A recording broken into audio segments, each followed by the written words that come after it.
Assalamualaikum warahmatullahi wabarakatuh. Saya Budi Hartanto, calon guru penggerak angkatan 9 dari SMP Negeri 8 Semarang.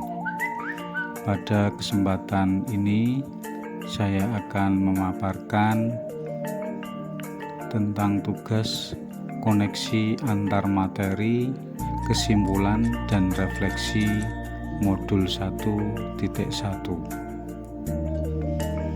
Ada 3 pertanyaan pemantik dalam membuat kesimpulan dan refleksi terhadap pemikiran-pemikiran Ki Hajar Dewantara, yang diantaranya: 1. Apa yang Anda percaya tentang murid dan pembelajaran di kelas sebelum Anda mempelajari modul 1.1? Kedua, apa yang berubah dari pemikiran atau perilaku Anda setelah mempelajari modul ini? Ketiga, apa yang dapat segera Anda terapkan lebih baik agar kelas Anda mencerminkan pemikiran Ki Hajar Dewantara? Menjawab soal yang pertama, sebelum mempelajari modul ini, saya percaya bahwa beberapa hal seperti suasana kelas harus tenang, tertib dan hening. Kemudian mendidik itu berpusat pada guru saja yang mendominasi pembelajaran, atau istilah lainnya teacher-centered learning. Selain itu, jarang merubah posisi meja kursi murid agar murid selalu menghadap ke depan. Memberikan perintah dan hukuman untuk mendisiplinkan murid sehingga murid tidak merdeka. Fokus pada nilai saja supaya memenuhi kriteria ketuntasan minimal atau KKM. Jarang belajar sambil bermain, karena dalam pikiran saya permainan hanya cocok untuk anak TK dan SD.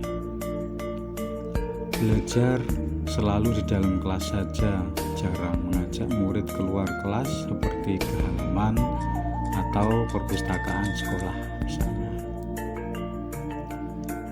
Setelah mempelajari modul 1.1, menurut pemikiran saya,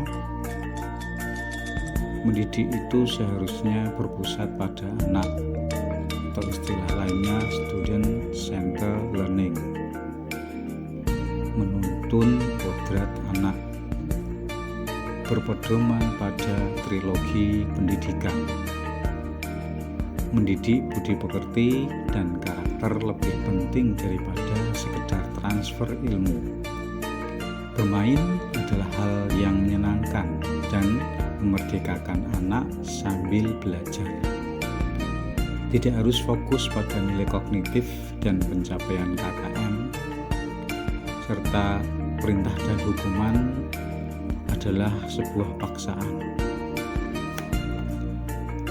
Penerapan yang saya lakukan diantaranya adalah merancang pembelajaran yang menyenangkan seperti permainan dan ice breaking dalam proses pembelajaran, menciptakan pembelajaran yang berpusat pada murid, merubah posisi tempat duduk murid menjadi bentuk U, misalnya berkelompok atau bentuk lainnya.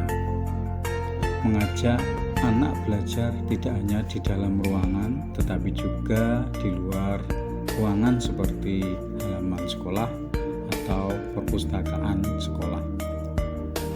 Mencoba memahami karakter setiap anak sesuai dengan minat dan bakatnya masing-masing. Tidak memberikan hukuman, tapi lebih mengarahkan murid untuk memahami konsekuensi jika mereka tidak sesuai arahan yang baik. Menerapkan pembelajaran student-centered learning, di mana siswa bebas menentukan cara belajarnya sendiri dengan tetap beracuan pada kurikulum.